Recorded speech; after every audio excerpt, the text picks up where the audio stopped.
ओम श्री परमात्मने नमः। श्री हरि चैनल पर सब ऋषि मुनियों के चरणों में प्रणाम करता हूँ, सब संतजनों के चरणों में प्रणाम करता हूँ। सभी मेरे देशवासियों को प्यार एवं स्वागत। इस वीडियो को आप पूरा सुने। इस वीडियो को सुनने वाले मेरे देश के हर कोने में घरों में बैठी माताएं के चरणों में मैं चरण स्पर्श करता हूँ। बहनें व भाइयों को प्यार नमस्कार। यह वीडियो श्री कृष्ण अर्जुन संवाद का है। जब महाभारत युद्ध में अर्जुन धर्म संकट में था, तनाव में था, चिंताओं से घिर गया था, कोई निर्णय नहीं ले पा रहा था, युद्ध की दुंदुभियां बज गई थी, तब भगवान श्री कृष्ण ने उन्हें गीता का उपदेश दिया और धर्म संकट से बाहर निकाला और अंत में विजय श्री का ताज भी पहना। इसलिए यह वीडियो सुनने मात्र से ही मानसिक तनाव, चिंताग्रस्त, शारीरिक तनाव से मुक्ति मिलेगी। इसलिए आप सब श्रोतागण से मेरी विनती है कि सुप्रभात में पुण्य का भागीदार बनकर जन कल्याण में अपना सहयोग देवें। वीडियो को ज़्यादा से ज़्यादा शेयर करें। अब भगवान आगे क्या कह रहे हैं। अब उन दोनों में से पहले शुक्ल मार्ग का अर्थात लौट कर नए आने वाले का मार्ग का वर्णन करते हैं। क्या कहते हैं श्लोक में भगवान? अग्निर ज्योतिर शुक्ल षण्मासा उत्तरायण में तत्र प्रयाता गच्छन्ति ब्रह्म विदो जना। प्रकाश रूप अग्नि का अधिपति देवता, दिन का अधिपति देवता, शुक्ल पक्ष का अधिपति देवता और 6 महीनों वाले उत्तरायण का अधिपति देवता उस मार्ग से शरीर छोड़कर गए हुए ब्रह्मवेता पुरुष पहले ब्रह्मलोक को प्राप्त होकर पीछे ब्रह्मा के साथ ब्रह्म को प्राप्त हो जाते हैं।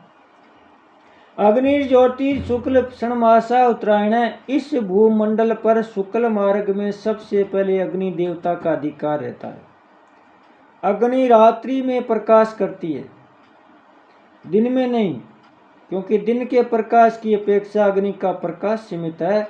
अतः अग्नि का प्रकाश थोड़ी दूर तक, थोड़े देश में थोड़े समय तक रहता है और दिन का प्रकाश बहुत दूर तक तथा बहुत समय तक रहता है। शुक्ल पक्ष 15 दिनों का होता है, जो कि पितरों की एक रात है। इस शुक्ल पक्ष का प्रकाश आकाश में बहुत दूर तक और बहुत दिनों तक रहता है। इसी तरह से जब सूर्य भगवान उत्तर की तरफ चलते हैं तब उसको उत्तरायण कहते हैं। जिसमें दिन का समय बढ़ता है वह उत्तरायण 6 महीनों का होता है, जो कि देवताओं का एक दिन है। उस उत्तरायण का प्रकाश बहुत दूर तक और बहुत समय तक रहता है। तत्र प्रयाता गच्छन्ति ब्रह्मा विदो जना। जो शुक्ल मार्ग में अर्थात प्रकाश की बहुलता से मार्ग में जाने वाले हैं, वे सबसे पहले ज्योति स्वरूप अग्नि देवता के अधिकार में आते हैं। जहाँ तक अग्नि देवता का अधिकार है, वहाँ से पार कराकर अग्नि देवता उन जीवों को दिन के देवता को सौंप देता है। दिन का देवता उन जीवों को अपने अधिकार तक ले जाकर शुक्ल पक्ष के अधिपति देवता के समर्पित कर देता है। वह शुक्ल पक्ष का अधिपति देवता अपनी सीमा को पार कराकर उन जीवों को उत्तरायण के अधिपति देवता के सुपुर्द कर देता है। फिर वह उत्तरायण का अधिपति देवता उनको ब्रह्मलोक के अधिकारी देवता के समर्पित कर देता है। इस प्रकार वे कर्म पूर्वक ब्रह्मलोक में पहुंच जाते हैं। ब्रह्मा जी की आयु तक वे वहां रहकर महाप्रलय में ब्रह्मा जी के साथ ही मुक्त हो जाते हैं, सच्चिदानंद घन परमात्मा को प्राप्त हो जाते हैं। यहाँ ब्रह्म विदा पद परमात्मा को परोक्ष रूप से जाने वाले मनुष्य का वाचक है, अपरोक्ष रूप से अनुभव करने वाले ब्रह्म ज्ञानियों का नहीं।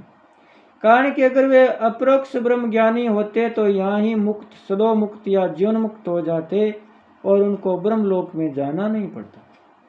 परिशिष्ट भाव है कि पहले साधना अवस्था में जिनके भीतर ब्रह्मलोक की वासना तो अपने मत का आग्रह रहा है, वे कर्म मुक्ति से पहले ब्रह्मलोक में जाते हैं और फिर महाप्रलय आने पर ब्रह्मा जी के साथ मुक्त हो जाते हैं। ब्रह्माणा सहते सर्वे संप्राप्ते प्रतिसंचरे प्रशांते कृतात्मना प्रशांति परम पदम करम पुराण।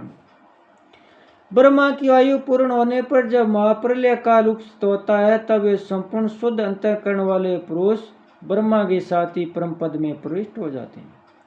कर्म मुक्ति में ब्रह्मलोक मार्ग में आने वाले एक स्टेशन की तरह है, वहां जहां सुख की वासना वाले पुरुष उतरते हैं।